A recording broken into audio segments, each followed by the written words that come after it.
that most men live lives of quiet desperation. It's one of my favorite quotes ever because it's true. You're just in this world where you just can't wait to just run away. But I think one of the reasons why these people have this deep-seated anger and resentment is there's a bunch of people out there that have these lives that are deeply unsatisfying, because I think there are so many people that are working all day long doing something that is deeply unsatisfying and almost painful. Yeah, it's soul killing. Soul killing. Yeah. They're stuck in traffic all day, and then they're stuck in a cubicle after that. They relish the time to take a shit in the bathroom and look at their phone. I mean, they literally do that. That's a highlight of someone's day. They get in traffic on the way home. They get home after that, they're watching television, and they're f***ed. If people have a regular day job, if you could just find some one thing that you do as a passion project and just keep building on it, just keep watering it, keep adding fertilizer, keep giving it attention, keep giving it focus, and you can escape. You can escape, and you can be self-serving. You could be okay. You're gonna be okay. Making furniture feels good. If you make furniture for a living, and you feel a great satisfaction out of that, and you sell that furniture, look, man, if you can do that, you could cut those corners perfectly and sand everything down nice and stain it, and then it's done, and you get the satisfaction, and you sell it to someone, and that pays your bills. That is infinitely more satisfying than being stuck in some fucking cubicle working for someone that you don't want to work for, having to have these stupid fucking office meetings, talking to people in human resources, sitting down with your supervisor where they evaluate your job performance, and you're not really, you really need to be enthusiastic about this company. This company is your future. This kind of like, you're like, fuck, kill me now. There's a lot of people out there that would way rather do something else, and I hope they understand that they can. And people that are trapped in bad situations, one of the problems is you feel like this is your future. You feel like you're fucked and you can't get out of that. There's no hope. There's no light at the end of the tunnel. There's no rainbow. And if you feel like that, that alone can be incredibly defining and limiting. But if you look at yourself objectively and say, okay, I kind of am fucked here. I'm in credit card debt. I'm working in a shitty job. I don't like what I'm doing, but I have some ideas. I need to feed those fucking ideas. And I need to feed them and water them, and I need to set aside a certain amount of time every day to just try to make those things happen. You can do that. Everyone has a different personality. They have different interests, different things that they would be really satisfied pursuing. That's not encouraged. What's encouraged is go find a job. What's encouraged is go find some place that you can shove yourself into. Go find a square hole that you can stick your round peg and just fucking jam it in there and shave down the top and the bottom so you slide in with all this extra space on the sides and feel like shit for the rest of your life, because you need a job, because you're in debt, because you have credit cards, because you have student loans, because that's what everybody does. And so you do it too. That's what's wrong. You have an apartment you have to pay for. You have a car you leased. You have a wife that you have to feed. You have a child you have to raise. You have your mortgage. You have your this. You have your that. And that's where it all comes from. Well, the opportunity takes place usually when you're young and you don't have any responsibility. That's when you have your options. Well, your options are severely limited the more you gather responsibilities. Like if I had to, as a 51-year-old father of 3, married man, pays taxes, has a house and a mortgage and a business and all that jazz. If I had to quit everything now and struggle the way I struggled as a stand-up comedian, it would never work. But the only way I could be this person now is if I took that chance when I was 21, when I was dead broke and had my cars repossessed and all that stuff. That's the only way you ever get where you want to go. You have to take a path that's dangerous. And most people want to take the safe path. And the safe path leaves you stuck in quiet desperation. Almost every time. It's hell. It's hell. But can people just make that change? I mean, yes, look, you can, I believe they can. But you have to plan it out. The way you can change is you have to put aside enough money to give yourself a window.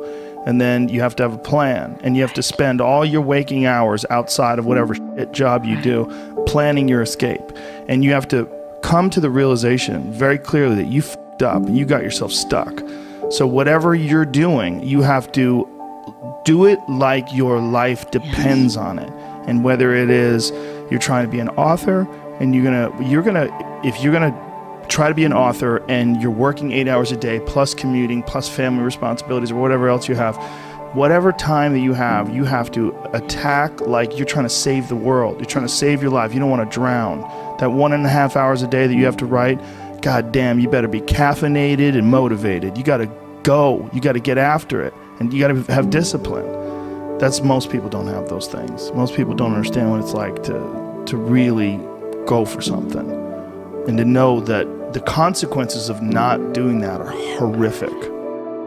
I think here's an important thing too. Failure is important. It is important. I think failure teaches you things that you don't learn from success. I think failure gives you an opportunity for self-examination and also gives you a feeling that is very uncomfortable. And that very uncomfortable feeling helps you grow. That when you feel like you screw something up, like when I've had bad podcasts, my podcast has always gotten better afterwards. When I've had bad stand-up sets, I've always gotten better after that because those bad sets motivate you. They give you a perspective like, hey, here's some clear examples of where you f***ed up. Yeah, what not to do. Yeah, don't look at these failures as like proof that you suck.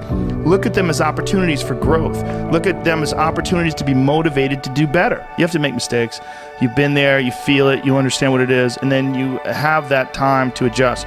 That's why losing in life is so important. Whether it's getting dumped, getting fired, losing a game, loss. Those feelings where things didn't work out your way, that's important because it lets you know this is the bad feeling that comes when it goes wrong and you improve, and then it makes the good feelings of victory all the better. And I mean that, in a relative sense, like even getting good at something, forget about victory, like making a terrible book that gets rejected by every publisher and then writing a really good one and people accept it and you're like, fuck, I got better. Yes. Like that's feeling. Interesting, yeah. Those feelings of failure are really critical for your motivation. You see an old person walking down the street, you go, oh, that person's always been an old person. No, that was a baby. That was a baby that became a 90-year-old man. There's a progression that you're not witness to. You don't see it. And that takes place in everything. It takes place in authors. It takes place in comedians and musicians. There is a starting point, and then with time and focus, and as long as you reevaluate and reassess and constantly objectively look at what you're doing and then pursue it with passion and focus, you get better at things. Don't be scared of failure. I think failure is awesome for you. And that's one of the reasons why, like I said, I like doing things that I suck at. I just feel like people need inspiration and they need guidelines. And if as long as you could just start moving, just get action, like just movement. So for a few months, I was staying with my grandmother who was on death's door she lived like a year or so after I moved out. And she wasn't really aware of me anymore. She was not quite there anymore. And my grandfather, who was struggling to take care of her and just seemed sad. And I remember thinking, man, this life is temporary. Like this experience that I'm experiencing right now as a 24-year-old man, like this is not going to last. Like this is the prime of my youth. And it like hardened my ideas that like, you got to get going. This is going to happen to you too. It's going to happen to all of us. And you think that you're this static thing, like you stay in this same exact state. It's not true. It's an illusion. All those people that you see that are old people that are walking down the street with their backs hunched over, that you're going to reach that age someday. It's going to happen. And if you don't pay attention and it all goes wrong, you could wind up looking like that guy. You could wind up thinking and behaving like that guy. It is a slow ebbing of the life force of the body it's going to drain you. So get your fun out. Get your life out. Just live. You got to live. It's fucking coming. And you got to remember, because if you don't remember, you're going to sleep in. If you don't remember, you're not going to get anything done. If you don't remember, you're not going to have the same focus and determination that you would have with the understanding this is a temporary experience. Over time, I've learned that these people, you're not going to fix them. I used to want to fix them when I was young. I used to want to go, hey man, I see what you're doing. Like, dude, don't do that anymore. Listen, just do this and stop doing that and start doing this. And if you just work towards this, you could be successful. And then a week later, the guy's doing the same shit. You're like, okay, right. I'm wasting a significant amount of my energy on someone who doesn't want to waste any of their energy on themselves. And so managing the community and the tribe that you're in, making sure that you're a good member of that tribe, that you're doing your part. When you're around happy, inspirational people that are successful, it makes you feel better and you get inspired. And if you act on that inspiration, your life will be more fulfilled. And it's not just inspirational in terms of financial success, but in terms of doing difficult things, whether it's running 100 miles, it doesn't pay you a god thing other than the wealth of the knowledge that you can push yourself to such an extreme, or anything else, whether it's someone who becomes really good at playing chess or someone who's really good at martial arts or whatever it is. There's a great feeling in these overcoming these difficult things. I think a lot of what happiness is a management issue, and decisions that you're making right now, like you could be in a shit state of mind right now, but you can make some decisions to adjust that, and over the next couple hours, you'll get to a much better place. It's good to treat other people the way you would like to be treated yourself. It's like a fucking golden rule, and there's a reason for it. And that reason is that we're connected in some strange way that we don't totally understand. And unless you are good to other people around you, unless you're kind and friendly and warm and loving, you're not going to fucking enjoy this life. You're just not. You're going to be problems everywhere you go. You're going to have problems everywhere you go. You got to figure out a way to enjoy this fucking life. It's not because of anybody that may or may not have ever existed. It's because that's how you fit in better in the world. That's how you stay positive. And it doesn't have to be some shit that was written 5,000 years ago on fucking animal skins. That doesn't have to be the golden rule because it's old. You know, that's dumb. We need to figure out, like, now, today, what is, you know, the best way to live your life? What is the, you know, there's got to be ways where you can be putting forward the most positive energy. I mean, we know objectively what's causing pollution. We know objectively what's causing birth defects, and, you know, and we're taking in too much chemicals and not enough vitamins. We know objectively all this stuff. We know how to organize our world, and yet we don't do it. We know how to organize our health, and yet very few people do it. We know all these things. The right path to, like, being like a happy, healthy person is to do all the shit that we already know you're supposed to do. Take care of your body, take care of your health, take care of your mind, your stress, meditate, be kind to people. We all know that. I mean, you ask anybody, they know how to get by and to be the most evolved version of you that you can be. I mean, it's not like a magical checklist. If you talk to people about it, you said, okay, here you got a person, you want to improve them, what are the things that you're going to do to them? Okay, well, if I was a life coach, the first thing I would say is this guy's got to get on a diet that makes him healthy. I don't mean a diet just to lose weight. I mean just healthy foods in your body, many, many vegetables. Start working out your body and get a better sense of, like, how this machine feels when it's moving, it's flowing better, there's less tension in it, your mind feels like relaxed, and you enjoy every single moment of the day better. Step one, everybody knows that step, right? What's step two? Be cool to people. Be nice to as many people as you can. Smile at as many people as you can. Have them smile back at you. Tip well when you go to restaurants. Just do the most you can. Be as nice as you can, and just still manage to not have people walk all over you. Just get through this life as nice as you can. Do what you want to do with your life, right? Don't go be doing something you don't enjoy. Don't do something don't get locked into, you know, a car that you can't afford and doing something crazy because you need the money. Don't do that. Do what you want to do. Do what the fuck is it that you really want to do? Because if someone else is doing it, you can do it, you know? I mean, everybody makes their own path through this world, but a lot of people don't follow the path that they really fucking feel pulled to. You know, just for whatever reason, they got negative programming. You know, when they were kids, someone told them they couldn't do it, or told them to take the shortcut, or take the shore route. That's a sad thing, man, when you talk to dudes, especially like talented dudes, and they don't follow up with what they want to do. You know, it sounds like really hippie, but true happiness comes from making other people happy. True happiness comes from being around happy people and enjoying each other's company.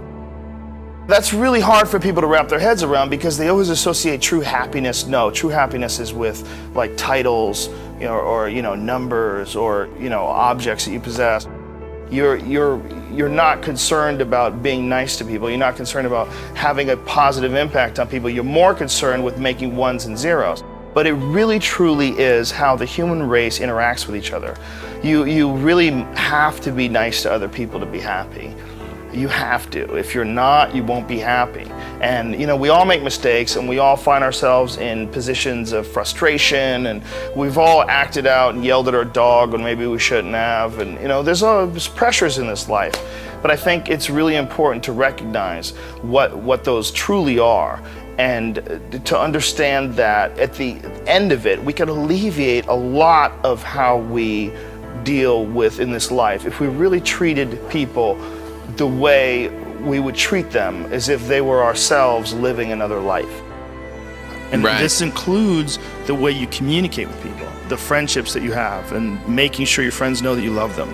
They drive you, they change your opinions, they challenge you, they show compassion, you open up to each other. I mean, this is everything in this life, is community.